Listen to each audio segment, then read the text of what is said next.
ગાંધીનગર જિલ્લાના દહેગામમાં પશુપાલકોએ મોરચો માંડ્યો છે, જેમાં મધુર ડેરી અને ઉત્તમ ડેરીને લઈને જે વિખવાદ વકર્યો છે તેના કારણે પશુપાલકો પીસાયા છે ને આને જ લઈને પશુપાલકો દ્વારા એક સંમેલનની જાહેરાત પણ કરવામાં આવી છે।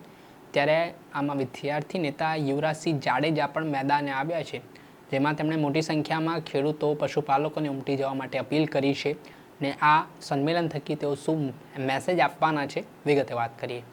વૈષ્ણવજન તો તેને કહીએ જે પીડ પરાઈ જાનાને રે। નમસ્કાર દર્શક મિત્રો, નવજીવન ન્યૂઝમાં આપનું સ્વાગત છે। હું છું ફૈઝાન। થોડા દિવસ પહેલાં ગાંધીનગરના દહેગામમાં મધુર ડેરી અને ઉત્તમ ડેરીના સત્તાધીશો વચ્ચે વિવાદ વકર્યો છે। આના કારણે પશુપાલકોની સ્થિતિ સૂડી વચ્ચે સોપારી જેવી બની છે। પશુપાલકો ખૂબ હેરાન પરેશાન છે, તેમને પૂરતા પ્રમાણમાં ભાવ નથી મળી રહ્યા અને તેના કારણે તેમના દ્વારા થોડા દિવસ પહેલાં પ્રતિકાત્મક વિરોધ પણ દર્શાવવામાં આવ્યો હતો।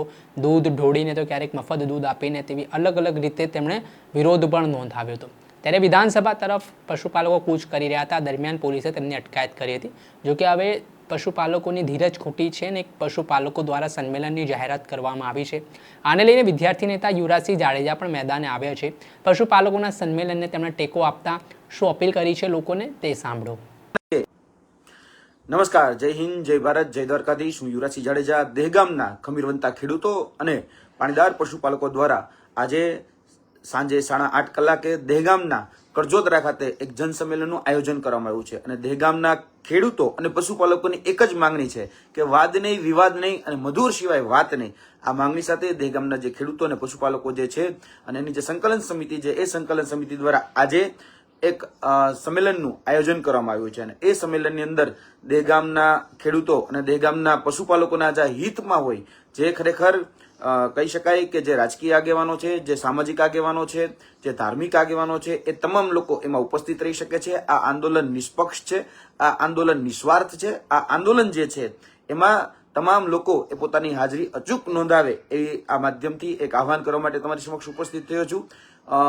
જોવા જઈએ તો છેલ્લા ઘણા દિવસથી લગભગ 16 દિવસથી આ આંદોલન એ ચાલુ છે અને આ આંદોલનની અંદર ઘણા બધા લોકોએ ભાગલા પાડો અને રાજકારણની નીતિ પણ અપનાવી, ઘણા લોકોએ ભરમાવો, ભટકાવો અને ભડકાવોની રાજનીતિ પણ કરી છે અને ક્યાંક ને ક્યાંક લોકોને ભરમાવા માટે, ભટકાવવા માટે ગતરોજ શાંતિ એક મેસેજ પણ વાયરલ કરવામાં આવી રહ્યો છે। એમાં લખવામાં આવે છે કે ભાઈ આ આંદોલન જે છે એ જવું નહીં અને જે સરપંચ એસોસિએશન છે એના દ્વારા આ મેસેજ જે છે વાયરલ કરવામાં આવ્યું હોય એવું પેલા પ્રસ્થાપિત થઈ છે, પરંતુ જોવા જઈએ તો મારી એવી એક માંગણી અને લાગણી છે કે જો સરપંચ એસોસિએશન આ વાત સાથે સહમત ન હોય તો આજે દહેગામના તમામ સરપંચો એ કહી શકાય કે દહેગામના જે ખેડૂતો અને પશુપાલકો છે એની વારે આવે અને જે રાજકીય આગેવાનો છે, જે અત્યારે સત્તાધારી પક્ષમાં છે, ખાસ કરીને જે અત્યારે જનપ્રતિનિધિઓ છે એ તાલુકાના હોય, જિલ્લાના હોય કે પછી વિધાનસભાના જે જનપ્રતિનિધિઓ છે અને જેને બનવાની ચાહના છે, બરાબર છે, ઘણા લોકો ઘણી બધી મહત્વાકાંક્ષા રાખી અને એક પક્ષ છોડીને બીજા પક્ષમાં પણ આવેલા છે, એવા લોકોને પણ આહવાન છે કે જો તમે ખરેખર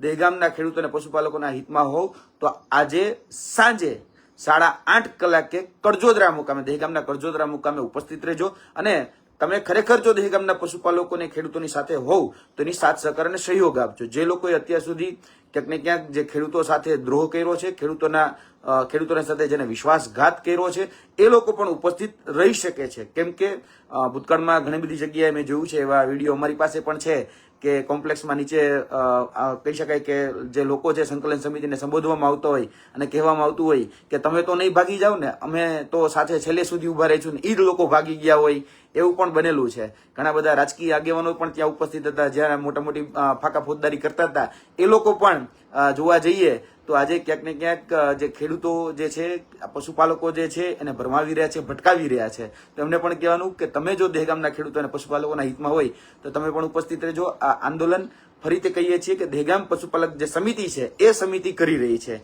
જેના તમામ સભ્યો એ આંદોલનની અંદર સ્ટેજ ઉપર ઉપસ્થિત રહેવાના છે અને દહેગામના જે પણ લોકો પશુપાલકો અને ખેડૂતોના હિતમાં છે એ તમામ લોકો ઉપસ્થિત રહેશે। એટલે એક રાજકીય આગેવાન તરીકે, એક સામાજિક આગેવાન તરીકે અને એક ધાર્મિક આગેવાન તરીકે તમે પણ એમાં ઉપસ્થિત રહી શકો છો અને તમે તમારી જવાબદારી જે છે એ નિભાવી શકો છો। જો તમે જવાબદારીમાંથી છટકવા માંગતા હોય, તમે દહેગામના જો જનપ્રતિનિધિ હોય, ખરેખર તમને દહેગામના જનતાનું હિત જો તમે ઈચ્છતા હોય તો જ તમે ત્યાં આવી શકો છો, બરાબર છે. બાકી તમે ન આવો તો લોકોને ખબર આપોઆપ મેસેજ જતો રહેશે કે તમે દહેગામના પશુપાલકોના કે દહેગામના ખેડૂતોના હિતમાં છો કે નહીં, એ મેસેજ આપોઆપ જતો રહેશે. અમે આ માધ્યમથી જાહેર જનતાને પણ આમંત્રિત કરીએ છીએ, તમામ આગેવાનોને પણ આમંત્રિત કરીએ છીએ, અને જેટલા પણ લોકો દહેગામના પશુપાલકોના ખેડૂતોના એની માંગણીઓ એની લાગણીઓની સાથે ક્યાંક ને ક્યાંક કહી શકાય કે સહમત હોય, એ લોકો આ આંદોલન અને આજનું જે સંમેલન છે એ સંમેલનની અંદર આવી શકે છે. હજી તો આ કહી શકાય કે શરૂઆત છે.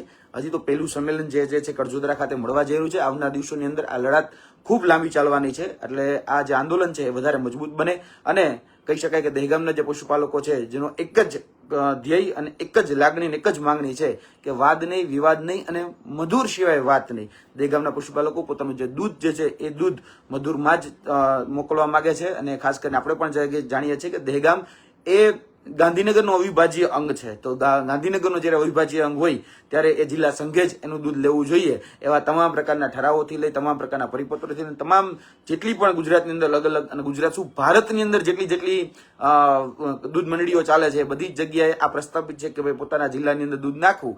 તો દહેગામને શા માટે અડગો રાખવામાં આવે છે એનો જવાબ જે જનપ્રતિનિધિઓ છે અને જે ડેરીના જે સત્તાધીશો છે એને પણ આપવો જોઈએ. એટલે ડેરીના સત્તાધીશો પણ આવે તો એમનું પણ વેલકમ જ છે, બરાબર છે. એટલે જેને આવવું હોય એ બધા માટે આ મંચ ખુલ્લું છે, અને આ બધાને અહીંયાથી જાહેર આમંત્રણ આપવામાં આવે છે. કોઈને વ્યક્તિગત રીતે કશું જ કંઈ કહેવામાં નથી આવતું, પણ જાહેર આમંત્રણ છે. જાહેર આમંત્રણને માન આપી જે લોકો ખરેખર પશુપાલકોની હિતમાં હોય, જે લોકોને ખરેખર પશુપાલકો ખેડૂતોની દૂધની ચિંતા હોય, બરાબર છે, છેલ્લા 16 દિવસથી ક્યાંક ને ક્યાંક એનું દૂધ વેડફાઈ રહ્યું છે, જો તમને એની ચિંતા હોય તો આજે સાંજે તમારી હાજરી એ દર્શાવી દેશે કે તમને ચિંતા છે કે નથી. મળીએ છીએ સાંજે 8:30 કલાકે.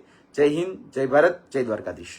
આપણે સાંભળેલા વિદ્યાર્થી નેતા યુવરાજસિંહ જાડેજા હાલ તેમનું મોટું નિવેદન સામે આવ્યું છે અને પશુપાલકો મુદ્દે હવે તેઓ લડી લેવાના મૂડમાં દેખાઈ રહ્યા છે.